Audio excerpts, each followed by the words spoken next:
എങ്ങനെയാണ് ഈ cash back work ചെയ്യുന്നത് എന്നുള്ളത്, എങ്ങനെയാണ് ഗ്ലോബൽ കാർഡിലേക്ക് കടന്നു വരുന്ന ഒരു വ്യക്തിക്ക് ഇങ്ങനെ ഈ പറഞ്ഞ രീതിയിൽ അവരവരുടെ എക്സ്പെൻസുകളൊക്കെ ക്യാഷ് ബാക്ക് ആയി മാറുന്നത്.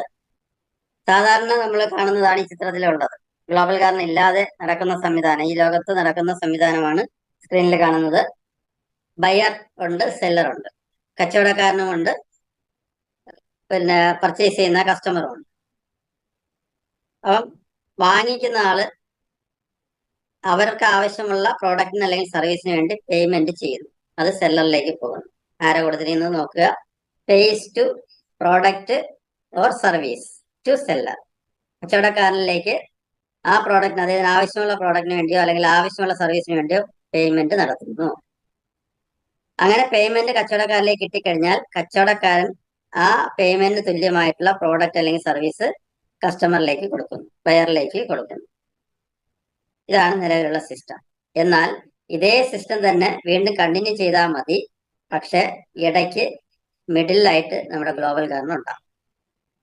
അങ്ങനെ ഗ്ലോബൽ കാർഡിനെ നിങ്ങൾ ഇടയിലേക്ക് ക്ഷണിച്ചു കഴിഞ്ഞാൽ, ഇടയിൽ നിർത്തി കഴിഞ്ഞാൽ നിങ്ങൾക്ക് കിട്ടുന്നത്, ആദ്യം കിട്ടുന്നത് നിങ്ങൾ ചെലവാക്കുന്ന തുക മുഴുവനും നിങ്ങൾക്ക് ഫിക്സഡ് ഡിപ്പോസിറ്റ് ആയിട്ട് ലഭിക്കും. നിങ്ങൾ വീട്ടിലേക്ക് ഗ്രോസറി മേടിക്കുന്ന എത്ര രൂപയ്ക്കാണോ അത്രയും രൂപ ഫിക്സഡ് ഡിപ്പോസിറ്റ് ആയി ലഭിക്കും. നിങ്ങൾ വീട്ടിലേക്ക് വെജിറ്റബിൾസ് മേടിക്കുന്ന എത്ര രൂപയ്ക്കാണോ അത്രയും രൂപ നിങ്ങളുടെ ഫിക്സഡ് ഡിപ്പോസിറ്റ് ആയി ലഭിക്കും. നിങ്ങൾ മെഡിക്കൽ സ്റ്റോറിൽ നിന്ന് മെഡിസിൻ മേടിക്കുന്നുണ്ടെങ്കിൽ അത്രയും രൂപ ഫിക്സഡ് ഡിപ്പോസിറ്റ് ആയി ലഭിക്കും. ഇലക്ട്രിസിറ്റി ബിൽ അടയ്ക്കുന്നുണ്ടെങ്കിൽ അത് ഫിക്സഡ് ഡിപ്പോസിറ്റ് ആയി ലഭിക്കും.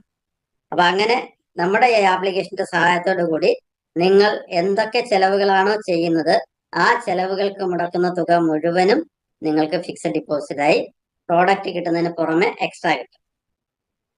ഇത് ഗ്ലോബൽ കാർഡിന്റെ സഹായത്തോടു കൂടി നിങ്ങളുടെ ചെലവുകൾ നടന്നാലാണ് ഇത് ലഭിക്കുക. മനസ്സിലായോ? അപ്പൊ അങ്ങനെ നിങ്ങൾ ഈ പ്ലാറ്റ്ഫോം വഴി ചെയ്യുന്നതിലൂടെ 100% നിങ്ങൾക്ക് തന്നെ തിരികെ ലഭ്യമാക്കാൻ കഴിയും. അപ്പൊ അത് ഒരു കസ്റ്റമറിന് വളരെ വലിയ നേട്ടമായി മാറുന്നു. Power from and to the consumer. ഒരു കൺസ്യൂമർ എന്നുള്ള രീതിയിൽ നമുക്ക് ഈ കിട്ടുന്ന കാര്യങ്ങളെല്ലാം വളരെ പവർഫുള്ളായി മാറുകയാണ്.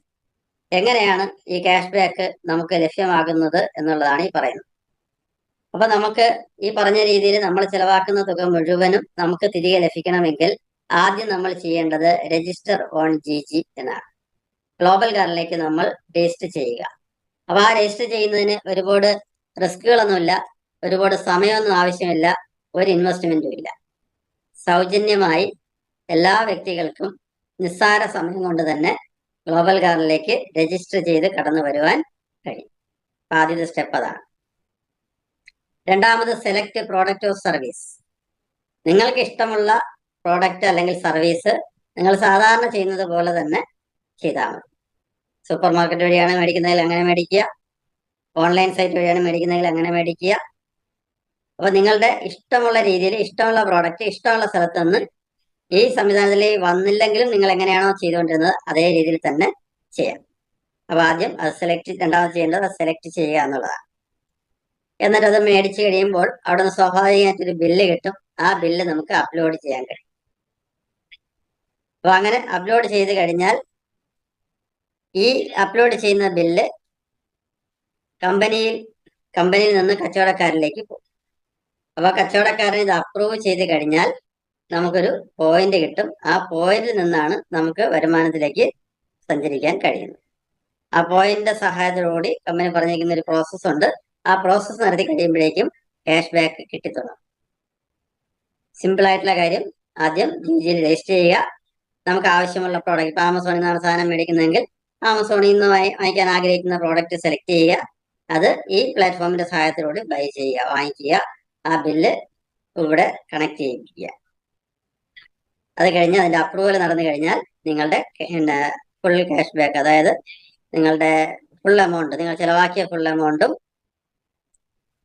ഒരു ഫിക്സഡ് ഡിപ്പോസിറ്റായി നമ്മുടെ ആപ്ലിക്കേഷനിലേക്ക് വരും. ആ ഫിക്സഡ് ഡിപ്പോസിറ്റിന് നമ്മുടെ കമ്പനി കൊടുത്തിരിക്കുന്ന പേരെന്ന് പറഞ്ഞാൽ GG കോയിൻസ് എന്നാണ്. അപ്പൊ ഈ ഒരു പദം നമ്മൾ പഠിക്കുക. GG കോയിൻ എന്ന് പറഞ്ഞാൽ നമ്മൾ ചെലവാക്കിയ തുക അതിന് തുല്യമായ പ്രോഡക്റ്റ് നമുക്ക് കിട്ടുകയും അതിനോടൊപ്പം എക്സ്ട്രാ ആയിട്ട് ഗ്ലോബൽ കാർഡിന് ഗിഫ്റ്റായി തരുന്നതാണ്. എത്ര രൂപയുടെ പർച്ചേസ് ആണോ നമ്മൾ ചെയ്തത് അത്രയും രൂപയുടെ തന്നെ GG കോയിൻ. ഈ GG കോയിൻ നമുക്ക് ലഭിച്ചു കഴിഞ്ഞാൽ നമുക്ക് GG കോയിൻ സ്വീകരിക്കുന്ന ഷോപ്പുകളുണ്ട്, GG കോയിൻ സ്വീകരിക്കുന്ന ഓൺലൈൻ ബ്രാൻഡുകളുണ്ട്. അവിടെയൊക്കെ ഇത് റിഡീം ചെയ്യാൻ കഴിയും. 5% വീതമാണ് ഓരോ പർച്ചേസിൽ നമുക്ക് റിഡീം ചെയ്യാൻ കഴിയും. ക്രമേണ നമുക്ക് GG മണി കൂടി കിട്ടും. ആ GG മണി എന്ന് പറയുന്നത് റിയൽ ക്യാഷ് ആണ്. അപ്പം GG കോയിൻ എന്ന് പറയുന്നത് ഫിക്സഡ് ഡിപ്പോസിറ്റ് ആയി കിടക്കുന്ന, അത് റിയൽ ക്യാഷായി മാറാൻ സഹായിക്കുന്ന ഒരു ക്യാഷ് ആണെന്ന് പറയാം, ഒരു ഡെപ്പോസിറ്റ് അല്ലെങ്കിൽ ഒരു FD ആണെന്ന് പറയാം. ഇതാണ് GG കോയിൻ. എന്നാൽ ആ GG കോയിനിൽ നിന്ന് നമുക്ക് ഓരോ 10,000 GG കോയിൻ ആകുമ്പോഴേക്കും പർച്ചേസ് ചെയ്ത എമൗണ്ട് അല്ലെങ്കിൽ സർവീസ് ചെയ്ത എമൗണ്ട് 10,000-ലേക്ക് എത്തുമ്പോഴേക്കും നമുക്ക് UPV എന്ന് പറയുന്ന നമ്പർ കിട്ടും. അപ്പൊ രണ്ട് രീതിയിലുള്ള വരുമാനമാണ്. ഒന്ന് GG കോയിന്റെ രൂപത്തിലാണ്, രണ്ട് GG മണിയുടെ രൂപത്തിലാണ്.